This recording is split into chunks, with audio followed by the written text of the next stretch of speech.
Fala pessoal, na aula de hoje a gente vai ver as principais vias de transmissão do HIV. A gente vai ver aqui também que o vírus ele tem mais sucesso de infecção por algumas dessas vias de transmissão do que por outras. E se você tem alguma dúvida, você pode deixar aqui nos comentários que eu respondo para você. Antes da gente começar, é importante que a gente entenda que HIV é uma sigla que significa para a gente vírus da imunodeficiência humana. Ou seja, o HIV, pessoal, esse vírus, ele causa a síndrome da imunodeficiência adquirida, a AIDS. E a AIDS, pessoal, ela vai acontecer numa fase mais tardia de infecção pelo vírus, onde o paciente, geralmente ele não vai se tratar com os antirretrovirais, e aí ele acaba adquirindo uma imunodepressão profunda que vai levar à presença de infecções oportunistas e até mesmo à presença de neoplasias. Bem, pessoal, existem 3 principais vias de transmissão do HIV. A primeira e principal delas, e mais importante nos dias de hoje, é a transmissão sexual, que compreende 75% de todos os casos de transmissão do HIV no mundo. Outra via que a gente tem é a transmissão parenteral do HIV. E há muito tempo atrás, antes de 1985, pacientes que eram hemofílicos, eles recebiam concentrados de sangue contendo fator 8 e fator 9. E nessa época, a gente não tinha um mecanismo de rastreio que a gente tem hoje para avaliar os pacientes que seriam doadores de sangue, porque hoje a gente faz um questionário com esses pacientes, a gente tem exames mais complexos, mais robustos, e a gente vai classificar se aquele paciente pode ser um doador ou não. E com isso, nessa época, antes de 1985, muitos pacientes que recebiam esses hemoconcentrados acabaram sendo infectados pelo HIV. É importante salientar que esses pacientes hemofílicos eles ainda recebem esses fatores 8 e fator 9. No entanto, muitos desses fatores não são mais oriundos de hemoconcentrados. E sim, na verdade, de expressão heteróloga de proteínas, onde a gente expressa esses fatores ou em bactérias ou em leveduras. E acaba obtendo eles de uma forma muito pura.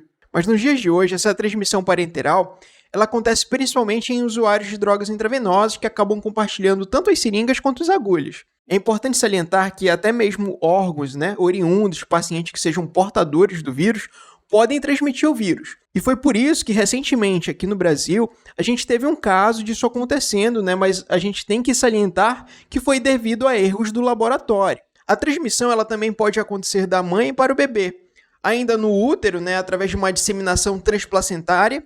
Pode acontecer também durante o parto, quando o bebê está passando através do canal do parto infectado, ou até mesmo após o nascimento. Como assim, professor? Após o nascimento? Sim, após o nascimento. Através da amamentação, do leite materno. O leite materno ele também é capaz de transmitir o vírus. Quando eu era pequeno, pessoal, tinha muito caso, e acredito que ainda nos dias de hoje tenha, de uma mãe não conseguir produzir leite, e aí acabava levando o bebezinho dela para amamentar com uma outra moça lá da esquina, com a vizinha, que ela nem sabia da vida da moça. E o que acontecia é o seguinte, essa moça produzia muito leite, ela achava, vou levar o meu filho para amamentar. Muitas crianças acabavam sendo infectadas dessa forma, por isso que hoje a gente tem um sistema de banco de leite para que essas crianças, quando a mãe não conseguia amamentar, ela tenha um local seguro de conseguir o leite materno. Outra coisa que eu via muito quando eu era pequeno, era casos onde uma criança tinha terçol, a mãe acabava levando também para uma outra moça que estava amamentando. Pinga leite de peito aí no olho do meu filho, que é para melhorar esse terçol. Gente, por favor, não façam isso. Se isso acontecer e essa moça, que estiver pingando o leite materno dela, for portadora do vírus, a criança vai ser infectada, Existe uma chance dessa criança ser infectada. E como eu prometi para vocês, existem alguns tipos de contato cujo o HIV ele tem mais sucesso de infecção do que outros. Por exemplo, o risco de transmissão pelo sexo anal é muito maior do que o risco de transmissão pelo sexo vaginal e oral. Por que isso acontece, professor? Bem, o tecido anal, pessoal, o tecido que está lá nessa região, ele é mais suscetível a ter lesões, ele é mais fino, e essas possíveis lesões podem favorecer a entrada do vírus no corpo desse paciente. Outra coisa também que acontece é que essa região anal ela é mais rica em células, como os linfócitos T e outras células também do sistema imunológico, que são passíveis a serem infectadas pelo vírus do HIV. Com isso, o HIV ele tem mais sucesso de infecção por sexo anal do que por sexo vaginal. Mas a gente sabe que essa infecção por sexo vaginal ela existe. Mas por que ela é menor do que o sexo anal? Porque a vagina ela tem um tecido mais resistente, é uma região lubrificada, e isso torna essa região menos suscetível a ter lesões. E no sexo oral, professor, por que ela é menor do que o sexo vaginal? Bem, na boca, a gente tem a saliva. A saliva ela contém enzimas que conseguem ali acabar eliminando o vírus. Por isso, o sexo oral tem um risco muito menor de transmitir o vírus do que o sexo vaginal. Só que a gente tem que entender que existem alguns mecanismos, algumas coisas que podem aumentar o risco de transmissão. Só que é importante a gente entender que existem algumas coisas que podem aumentar o risco de transmissão e outras que podem diminuir o risco de transmissão. O que pode aumentar o risco, professor? Bem, se o paciente ele tem alguma IST, né, como a gente chamava antigamente, DSTs, doenças sexualmente transmissíveis, hoje a gente chama de infecção sexualmente transmissíveis.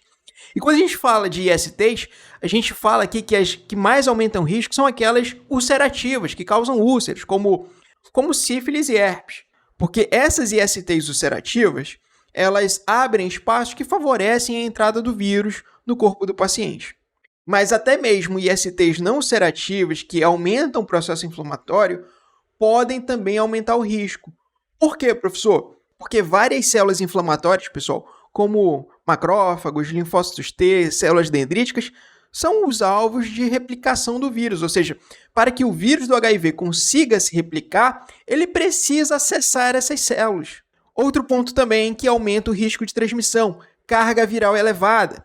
Ou seja, o que faz um paciente ter uma carga viral elevada? Um paciente que não faz o tratamento adequado, um paciente que é co-infectado por uma outra doença crônica, como, por exemplo, tuberculose, ele vai ter uma carga viral mais elevada.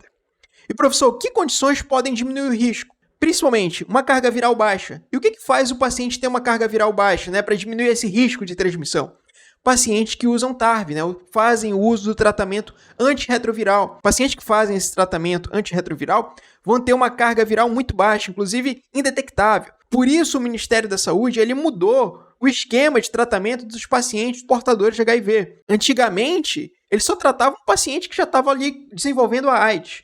E hoje não. Todo paciente portador do vírus deve receber o tratamento. Por quê? Baixando a carga viral, tem uma menor chance desse paciente desenvolver a AIDS. Inclusive, a gente quebra o ciclo de transmissão do vírus. Por quê? Se esse paciente é indetectável para o vírus, ele não transmite.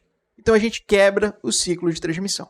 Bem, e aqui embaixo eu trouxe uma lista para vocês que está disponível no UNAIDS, que mostra o risco de cada tipo de exposição a cada 10 mil exposições. Olha que a gente tem, o tipo de exposição. A gente tem aqui a primeira, parentérica, né? Que seria a via parenteral. Então aqui, se o paciente ele recebe sangue infectado, o risco de transmissão ele é muito alto. Por quê? A cada 10 mil exposições, o vírus ele vai ter sucesso de infecção em 9.250 vezes dessas 10 mil exposições. A gente vê aqui, inclusive, que o risco de transmissão do vírus através do compartilhamento de seringas ele é mais baixo. É 63 a cada 10 mil exposições.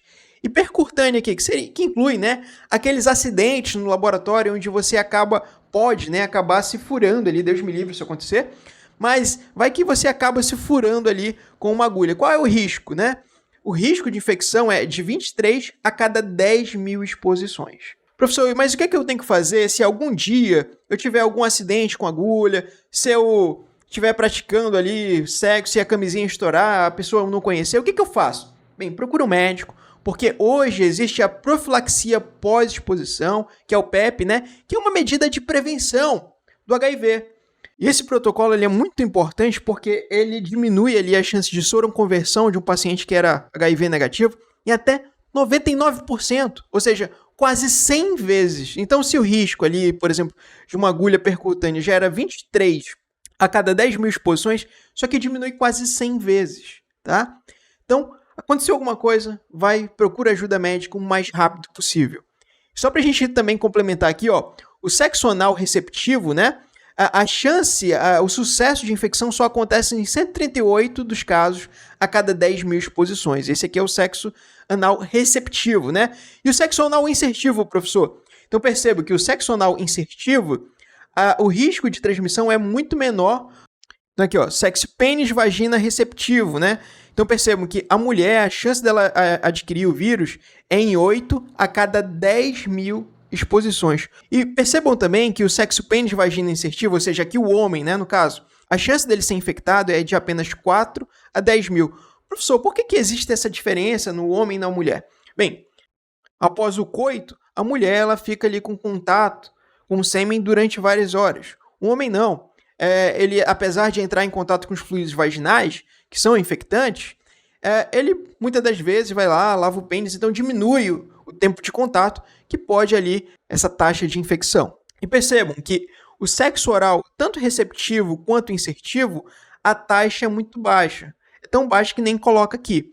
Mas não é porque é baixa que ela não existe. E lembrando, se o paciente ele tem alguma lesão na boca, se ele fez alguma cirurgia, se ele tem alguma afta, esse risco aumenta e muito, beleza? Como é que a gente realmente pega o HIV? Através de relação sexual sem preservativo, através de transmissão vertical na gestação ou até mesmo amamentação do bebê e também pelo compartilhamento de seringas. Como que não pega, professor? Não se pega pelo beijo, não se pega pelo suor, não se pega por picada de inseto, pessoal. Não se pega pelo ar, pelo espirro ou até mesmo pelo toque, aperto de mãos e nem mesmo objetos pessoais podem transmitir o vírus. Se tiver alguma dúvida, deixa aí nos comentários e não esquece também de deixar o seu like e se inscrever no canal caso você ainda não seja inscrito. Muito obrigado e até a próxima.